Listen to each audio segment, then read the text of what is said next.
हमारे सभी दर्शकों को सादर प्रणाम। जय श्री कृष्ण। आज का हमारा विषय गृह प्रवेश से संबंधित है और आज मैं आपको बहुत ही महत्वपूर्ण जानकारी देने वाला हूं। यदि आपका नया मकान बनकर तैयार है तो फिर आप मुहूर्त भी करेंगे और मुहूर्त से पहले किन किन बातों पर ध्यान देना होगा। कुछ शास्त्रीय नियम हैं, ज्योतिष शास्त्र में कुछ नियम लिखे हुए हैं, उनका पालन करेंगे तो आपको लाभ अधिक मिलेगा। तो इस वीडियो को यदि पूरा देखेंगे तो एक महत्वपूर्ण जानकारी है। गृह प्रवेश यदि कर रहे हैं तो ध्यान से इन सारे नियमों का पालन करें। सबसे पहली स्थिति आप समझें कि यदि आपका जो घर है पूरा नहीं बना है, बहुत सी बार अधूरा काम है और दरवाजे भी नहीं लगे हैं, खिड़की भी नहीं लगी है और फिर आप गृह प्रवेश कर रहे हैं, तो ऐसी स्थिति शुभ नहीं होती है। शास्त्र में क्या लिखा है आप ध्यान से सुने। बिना दरवाज़ा लगा हुआ मकान हो, बिना छत वाला मकान हो, छत ना हो। बहुत सी बार एक मंजिल बना ली और दूसरी मंजिल थोड़ी बहुत बनाई और छोड़ दी और फिर नीचे रहना शुरू कर लिया, तो ऐसी स्थिति भी बहुत सी बार अशुभ होती है। बिना देवताओं का पूजन किए, ये तो नियम है ही कि आप यदि मकान बना चुके हैं, कंप्लीट हो चुका है, तो पहले पूजा अवश्य करें। गृह प्रवेश की जो विधि है, वास्तु पूजन अवश्य करें। और इसमें ब्राह्मण भोजन ये सारी बातें भी लिखी है, लेकिन आप बड़ी मात्रा में भोजन करें या ना करें, लेकिन कम से कम 9 कन्याओं को भोजन अवश्य करावें। तो यह भी नियम है, इसको ध्यान में रखें। और दूसरी स्थिति है महीने कौन से शुभ होते हैं। तो मैं आपको बता दूं, माघ मास, फाल्गुन मास, वैशाख मास और ज्येष्ठ मास, ये 4 महीने अति शुभ कहे गए हैं।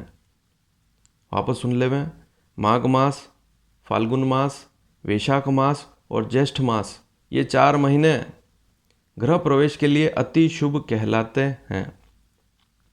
इसके अलावा कार्तिक और मार्गशीर्ष, ये 2 महीने गृह प्रवेश में मध्यम हैं। अब इसके बाद चैत्र मास, आषाढ़ मास, श्रावण मास, भाद्रपद मास, आश्विन मास और पौष मास, ये महीने गृह प्रवेश के लिए शुभ नहीं होते हैं। बहुत सी बार कारण भी होता है। आषाढ़ मास में बारिश का मौसम होता है, चैत्र मास में फसल की कटाई होती थी पुराने ज़माने में, लेकिन आप चाहें तो आषाढ़ मास को ले सकते हैं। फिर भी आषाढ़ मास जो है उसको आप गृह प्रवेश में ले सकते हैं यदि अच्छी तिथियां हैं, देव शयन नहीं हुए हैं। जैसे आषाढ़ मास शुक्ल पक्ष एकादशी से पहले मुहूर्त है और अच्छा मुहूर्त है, तो आषाढ़ महीने में भी कर सकते हैं। अब कुछ नियम ऐसे भी हैं जिनको फॉलो करना बड़ा मुश्किल है, हालांकि शास्त्रों में तो ये बातें लिखी है, उन्हें भी आप सुन लेवें कि जो माघ महीना है, माघ मास है, उसमें गृह प्रवेश करने से धन का लाभ होता है, तो अति शुभ स्थिति रहती है। फाल्गुन मास में गृह प्रवेश करने से पुत्र और धन की प्राप्ति होती है। वैशाख मास में भी शुभ कहा गया है धन धान्य के लिए और परिवार के लिए।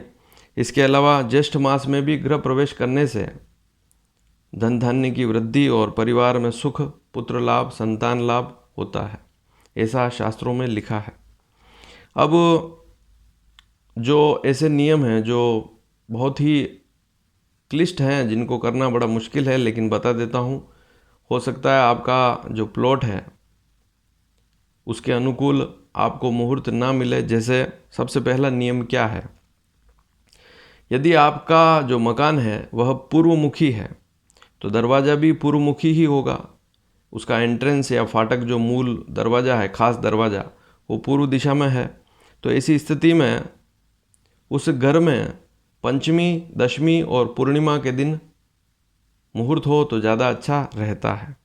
इसी प्रकार से दक्षिण मुखी मकान है और दक्षिण की तरफ खास जो मेन गेट है, तो वहाँ पर प्रतिपदा, षष्ठी और एकादशी तिथियों में प्रवेश करना चाहिए।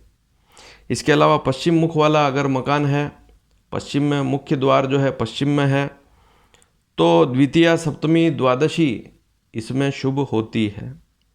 इनमें ही प्रवेश करें तो ज़्यादा अच्छी स्थिति रहती है।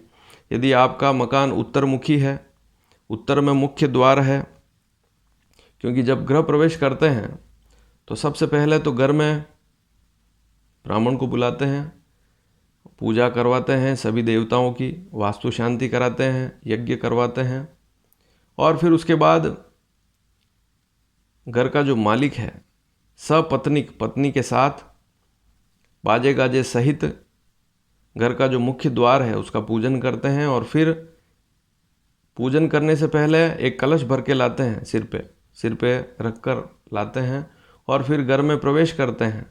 फिर उस कलश को, जो शुभ समय है गृह प्रवेश का, उसमें उस कलश को किचन में रखते हैं। फिर दूध उफानना, गैस को स्टार्ट करना। आजकल तो गैस हैं, लोहे के चूल्हे हैं, पुराने समय में मिट्टी के चूल्हे होते थे, तो उसको जो प्रारंभ करना वह मुहूर्त उस समय होता है।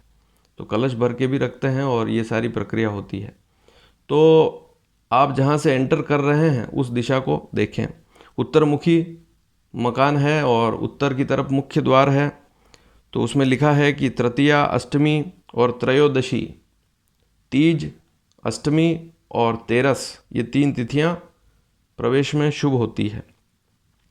और एक महत्वपूर्ण बात है कि चतुर्थी, नवमी और चतुर्दशी, चौथ नम चौदस, चतुर्थी, नवमी और चतुर्दशी, 4, 9, 14, ये तिथियां जो है वैसे तो सभी मुहूर्तों में अशुभ कहलाती है, लेकिन गृह प्रवेश में भी शुभ नहीं होती है। इस बात को भी सुन ले में। अब वार कौन से अशुभ होते हैं? रविवार और मंगलवार, ये 2 वार ऐसे होते हैं जो गृह प्रवेश में शुभ नहीं होते हैं। इस बात को भी आप नोट कर ले में। कहीं कहीं शनिवार के लिए भी लिखा है, लेकिन शनिवार सबसे श्रेष्ठ दिन होता है। बुधवार भी सर्वश्रेष्ठ दिन होता है, गुरुवार भी ले सकते हैं, सोमवार, मंगलवार और रविवार को छोड़ना है, शुक्रवार भी शुभ रहता है। तो वार केवल रविवार और मंगलवार गृह प्रवेश में अशुभ होते हैं। तो यदि मकान पूरा कंप्लीट हो जाए तभी गृह प्रवेश करें, और इन नियमों का पालन करेंगे तो और अच्छी स्थिति है। लेकिन आपका जैसे मुख्य द्वार पूर्वमुखी है और नियम लिखा है कि पंचमी, दशमी और पूर्णिमा को ही मुहूर्त हो और उसमें ही गृह प्रवेश करें, जरूरी नहीं है। महीने आप शुभ ले ले में, तिथियां चतुर्थी, नवमी, चतुर्दशी को छोड़ दे में, अन्य तिथियां शुभ है। वार रविवार, मंगलवार आप छोड़ दे में।